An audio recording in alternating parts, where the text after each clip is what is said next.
Ahora sí, el doctor Rubén Darío Jaramillo, quien es quizás uno de los académicos que más ha estudiado, vivido, experimentado y reflexionado sobre el conflicto que hoy nos ocupa. Nos viene a exponer el tema de derechos humanos. Él fue defensor del pueblo de Antioquia y actualmente es decano de la Facultad de Derecho de la Universidad Católica de Oriente. Buenas tardes. Mil agradecimientos al señor alcalde anfitrión por esta invitación. Un saludo muy especial a todos los alcaldes, secretarios de gabinete, al coronel de la policía, a los líderes y amigos sociales que aquí se encuentran. Me ha correspondido la peor hora, es la hora del hambre. Voy a tratar de solo hablar 20 minuticos, a ver si aguantamos entre todos. Me voy a salir un poquito de la primera idea que me recomendó el doctor Juan Camilo y quiero hablarles en una parte introductoria como de 4 desafíos del posconflicto que tienen ustedes los alcaldes y los municipios aquí en el Oriente. El primer desafío yo lo llamaría paz territorial y procesos con la cooperación internacional. Yo creo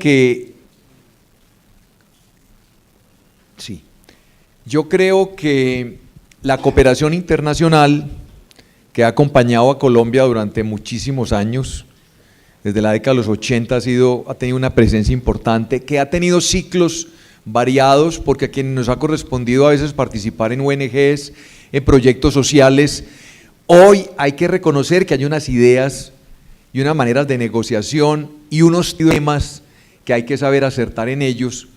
Ella ha tenido cambios y con el respaldo que ha adquirido el gobierno nacional frente a la cooperación, con el apoyo de Naciones Unidas, incluso del señor secretario general nada menos de la ONU, me parece que hay una pista para una propuesta que yo quisiera hacerles.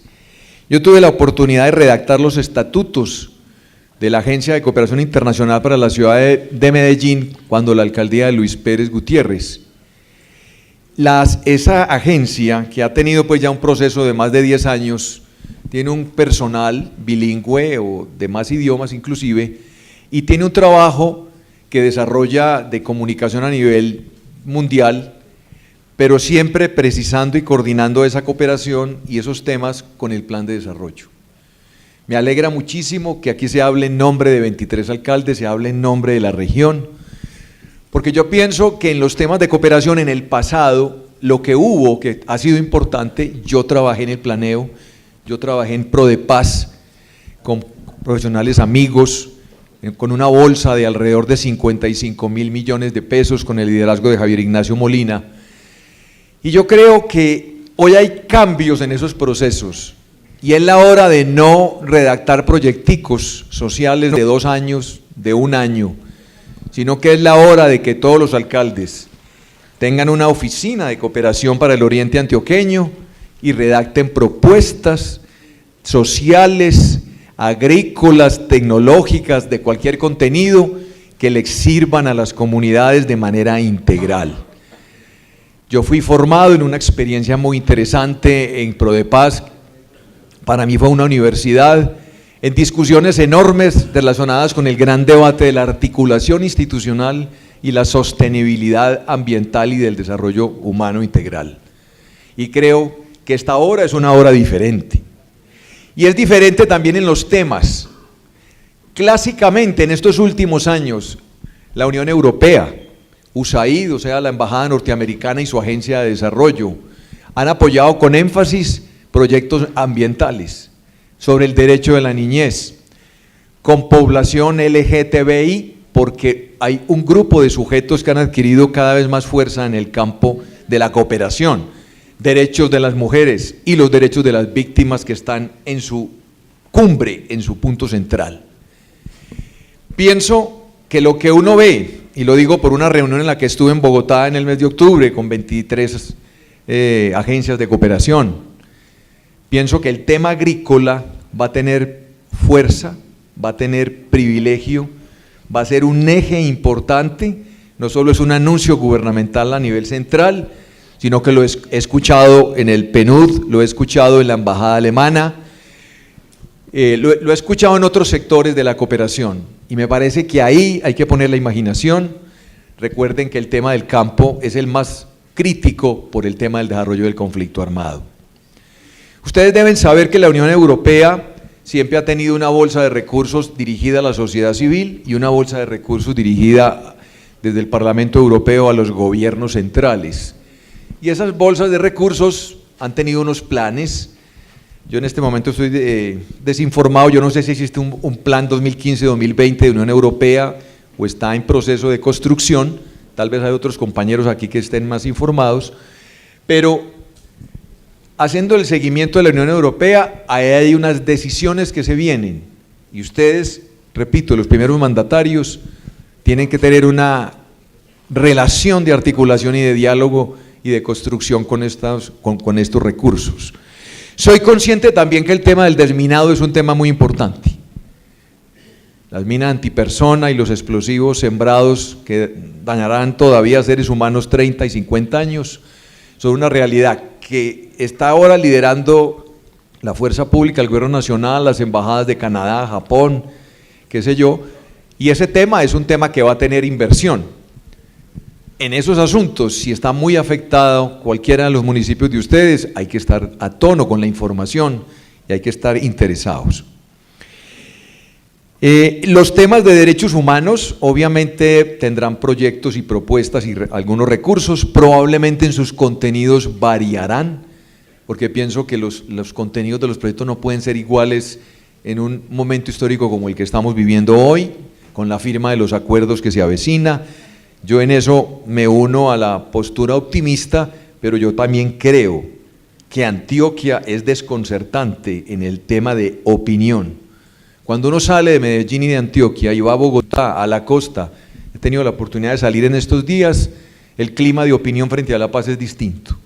Aquí uno ve más incertidumbre, aquí uno ve más dudas, ve más desconfianza, ve más escepticismo, ve más desinformación, y creo que contra ese clima de opinión hay que luchar, porque hay que estar bien informados sobre los acuerdos de La Habana, con las diferencias de opinión y postura política que todos tenemos, porque obviamente hay preguntas fundamentales que hacernos sobre la justicia y sobre otros asuntos de la negociación de paz. Creo, mis queridos mandatarios, amigos y comunidad, que hay un segundo desafío para el posconflicto que tiene que ver con la opción política de los actores armados. Es inevitable, me parece a mí, eso es susceptible de alta polémica, que se acepte que sectores de la FARC, quizá no todos los miembros de las FARC, formen un partido político y participen de la vida política del país. La historia de todos los conflictos armados, la historia de todos los procesos y negociaciones políticas de paz termina con el enemigo del Estado haciendo parte de la comunidad política y reconociéndose derechos políticos. Yo soy consciente que un acto legislativo del gobierno del doctor Álvaro Uribe le impide al criminal de guerra, al criminal de lesa humanidad, a los militares condenados por falsos positivos y por otros tipos de condenas muy graves en derechos humanos que hayan permitido sentencias contra la nación, el artículo 122, si no estoy mal, de la Constitución, de ese acto legislativo 01 del 2005, le impide en este momento esa participación política. Y soy consciente de que va a haber una reforma constitucional para posibilitar la participación política de las FARC. No está claro si va a haber una circunscripción especial de paz como la ha habido en el pasado con el M-19, Esperanza, Paz y Libertad y otros, eso no está claro. Pero esa perspectiva implica que estos señores estén en la vida social. Es más, el desfile de líderes políticos en La Habana de otros sectores políticos, ¿qué es? Es la izquierda dialogando con ese sector porque la FARC quiere salir es en coalición, quiere hacer una apuesta política de salir en coalición con otros sectores y no sola como lo hizo hace 25 años cuando la masacre a la Unión Patriótica. Esa dinámica hay que pensarla porque es posible que tengamos la presencia de esos actores en nuestros municipios y eso es hablar de paz. Un tercer desafío tiene que ver con el tema de desmovilización y de convivencia. Mañana entiendo, por la agenda va a hablar el doctor Mitrotti de la Agencia de la Presidencial de la Reintegración Social. Creo que se está promoviendo una nueva política pública relacionada con este tema y frente a los futuros desmovilizados de las FARC. Ahí hay que estar atentos.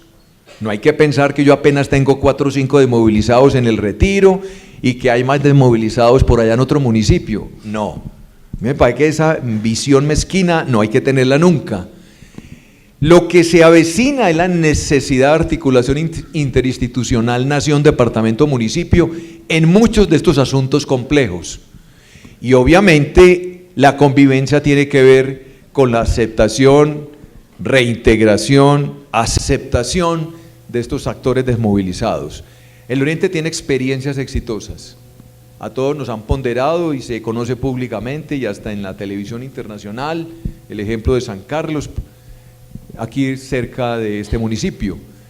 Esa experiencia, nuevas políticas, nueva normatividad, incluso cuando uno ve los acuerdos parciales de La Habana, el detalle, el exceso de normas y artículos sobre el tema de seguridad para los desmovilizados, escoltas y otra serie de asuntos, está mostrando la apuesta que esos señores quieren hacer y necesitamos que sean parte de la comunidad política y social. Para mí, la negociación política de paz es paz política, no es paz económica ni paz social, como decía Jaime Fajardo. Seguirá habiendo conflicto social, seguirá faltando recursos económicos, seguirá habiendo conflictos y visiones del mundo distintas para resolver el tema del desarrollo en este país. Esencialmente, esa negociación es paz política, es la integración de esos señores y convertirlos en ciudadanos. Y cuarto, se está discutiendo muy fuerte en Bogotá a través de una consulta que se hizo a la Corporación de Justicia, la de los doctores Rodrigo Prime, Mauricio García Villegas, columnista del periódico El Espectador, el tema de una construcción de una propuesta de justicia para las zonas rurales. Todos sabemos que la justicia en zonas rurales es escasísima. Todos sabemos que tenemos pues honorables miembros de la Fiscalía y de la Justicia en los cascos urbanos, pero sabemos de que la justicia en zonas alejadas es escasa, que a veces rige la costumbre, que los actores armados en otra época impusieron sus criterios. Sabemos que el Ministerio del Trabajo, con una oficina en Río Negro, sin delegados que caminen las veredas, eso no es una justicia adecuada. Yo quisiera que rememoráramos hasta dónde se han cumplido las prestaciones sociales en todos los contratos que se tienen con los campesinos nuestros. Tenemos una deuda histórica de cientos de años con unas normas laborales muertas ahí. ¿Qué será una propuesta de construcción de justicia a las zonas rurales? Esa es la apuesta que están haciendo un grupo de personas que están trabajando en esta idea, pero eso es absolutamente necesario y eso necesita del apoyo de los alcaldes. Ustedes saben que la rumorología política, con los temas de plebiscito, referéndum y demás, lo último que se está diciendo es hacer una asamblea constituyente con posterioridad a la firma de los acuerdos y de la dejación de armas. O sea, segundo semestre en adelante, supuestamente hablando. Si se construye una propuesta de asamblea constituyente, va a haber unos temas estratégicos. Ahí vuelve y aparece el tema de una reforma a la justicia. Aunque un mandatario sea de la rama ejecutiva y se sienta como alejado al tema de la justicia, no, es que ese es un tema de la comunidad, ese es un tema de todos, es el mismo tema de la seguridad, el tema de la criminalidad y el tema de resolver los conflictos de manera racional y pacífica. Quiero pues, doctor Juan Camilo, me tomé estos 10 minutos para hacer como esta introducción, porque pienso que además de los desafíos que nos han expuesto el doctor Villegas en el tema de PM, el jefe de planeación de Cornare, etcétera, hay otras preguntas, otros desafíos y dilemas que están presentes en este tema de la paz territorial. Una paz que le tienen que dar contenido a ustedes, pero yo creo que es la hora de la articulación, no trabajar contra la nación ni contra el departamento, sino en alianza, y trabajar los 23 alcaldes unidos. Qué bonito sería para mí propuestas agrícolas, propuestas en derechos, propuestas de convivencia que fuesen con la firma de 23 alcaldes, con un manejo de visión del territorio, y con una capacidad negociadora en Bogotá, enfrentando a la presidencia de la República. La bolsa de recursos la va a tener la agencia presidencial. La bolsa de recursos la está reclamando el doctor Rafael Pardo en el Ministerio del Posconflicto.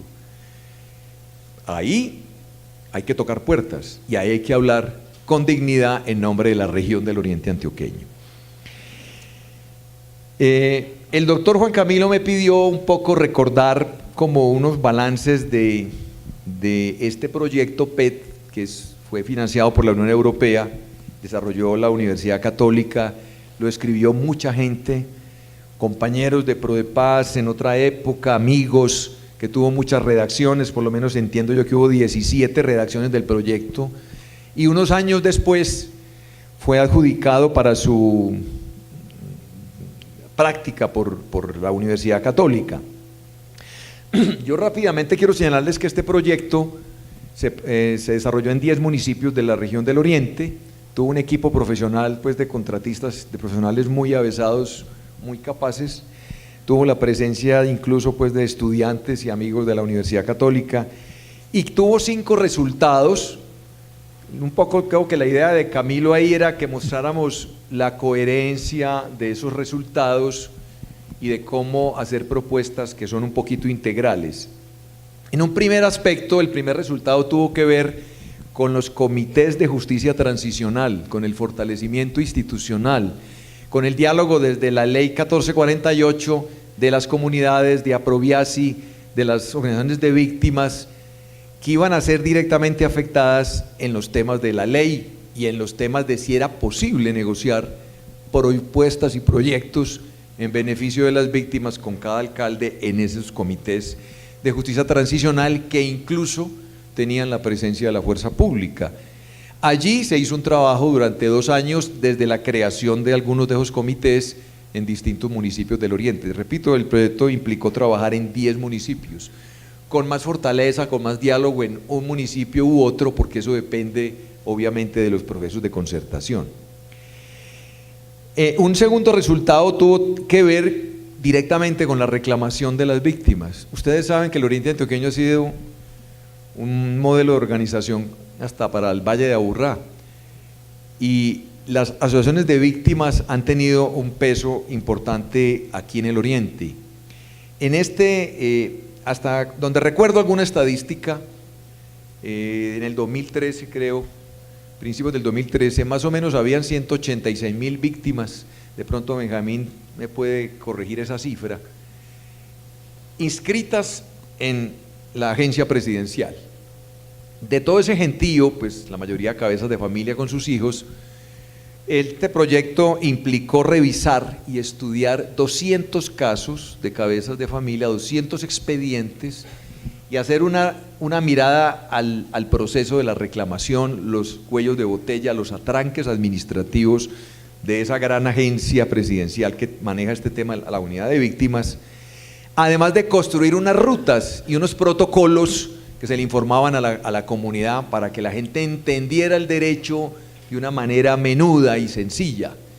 Obviamente hubo resultados, hubo información, tuvimos acceso en diálogo directo con la unidad de víctimas, y tengo que destacar que allí hubo pues acuerdos muy claros con los funcionarios públicos, porque hoy hay víctimas que pusieron ese formulario hace 5 o 6 años y nadie les dice nada, la información es precaria y no se sabe si van a tener reparación o no, y porque en estos procedimientos se pide una prueba preliminar, y esa prueba preliminar varía con un testimonio, con un informe de un capítulo de un libro, una noticia de prensa que sirve para ese tipo de reclamaciones.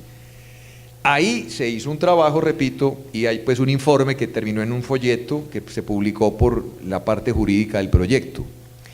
Se hicieron diplomados a servidores públicos, se trabajó el tema del tejido social y del organizacional. Se hizo en otro resultado una propuesta comunicacional. A mí me parece muy importante insistir en este punto. Cualquier propuesta grande que hagan los alcaldes debe tener una propuesta comunicacional. La comunicación para el desarrollo es una de las claves de cualquier proyecto social y no se debe descuidar el papel de los comunicadores, de la visibilidad de las propuestas. y del trabajo de las comunidades mancomunadamente con los servidores públicos. Y lo digo porque hoy se habla mucho de la institucionalidad fuerte, y les recuerdo, alcaldes, secretarios de gabinete y amigos, el BID, Banco Interamericano de Desarrollo, trabaja esos temas. En el BID se quedan recursos sin desarrollar para construir acueductos, y la gente ni se entera que existe esa posibilidad. El tema de instituciones fuertes lo ha trabajado el Banco Interamericano. Hay que hacer diálogo con la oficina de Bogotá. Ha habido un delegado en la oficina de Medellín. Bogotá también es más clave de pronto. El tema de instituciones fuertes tiene que ver con todas las instituciones, tiene que ver con toda la estructura del poder público en Colombia. Y otro resultado tuvo que ver con el fortalecimiento de la Mesa de Derechos Humanos. Hay que recordar que esa mesa lleva 10 años o 11 en el territorio, que se reúne en la Universidad Católica, que ha tenido presencia de todos los organismos de cooperación con mucha fortaleza en otras épocas. Allí a veces llegaban 6, 7 delegados del PNUD, de OCHA, brigadas de paz y otra serie de organizaciones muy respetables, líderes de organizaciones sociales, campesinas, etcétera, y la academia. Esa mesa ha hecho estudios, ha hecho investigaciones, ha publicado hasta textos pequeños y libros, y se ha preocupado recientemente por el tema de los megaproyectos. Hay una preocupación central con el tema de Porvenir 2 y sus implicaciones en la cuenca del Samaná y esta otra zona. Ahora tenemos una preocupación muy grande con la pista número 2 para el aeropuerto. Eso implica sacar a 5.000 personas, eso implica las veredas Abreu, Abreito y otras estar afectadas. La rumorología señala, hemos hecho unos ejercicios de derecho de petición, pero la rumorología señala que hay presión de Avianca para que una gran parte del transporte de carga, que ya no da abasto las bodegas del Dorado, se radiquen en esta segunda parte de la pista de Río Negro. ¿Y eso qué implica? Implica conflicto social. Conflicto social porque el interés general en la Constitución está por encima del particular, y van a sacar a familias enteras, desde clase media alta que tiene su finca hasta sectores pobres y campesinos con casas pobremente avaluadas. Una expropiación es un conflicto social grave. Se dice, estamos averiguando, que la junta directiva del aeropuerto La Herrera aceptó trasladar la mayoría de su tráfico aéreo, una vez que se construya esa segunda parte de la pista, a Río Negro. Eso generaría otro conflicto en Medellín, porque yo sé que comerciantes de Caucasia y de otras zonas de Antioquia no quieren el traslado el transporte de Olaya Herrera, no quieren eso. Y sí sé la presión de los constructores porque el Olaya Herrera salga y porque pueda haber pisos, construcciones de 12 pisos en toda esa zona, porque apenas se permite hasta 3 pisos por el ascenso y descenso de aviones. Conflicto de intereses. Siempre habrá conflicto social cuando hablemos de estos temas. Detrás está la lectura de los derechos humanos. En nombre también de la Universidad Católica de Oriente y la academia, estamos prestos a colaborarles, a seguir haciendo estudios, investigación, consultoría, a apoyarlos, y les agradezco la paciencia y estas pequeñas puntadas reflexiones que les he entregado en el día de hoy.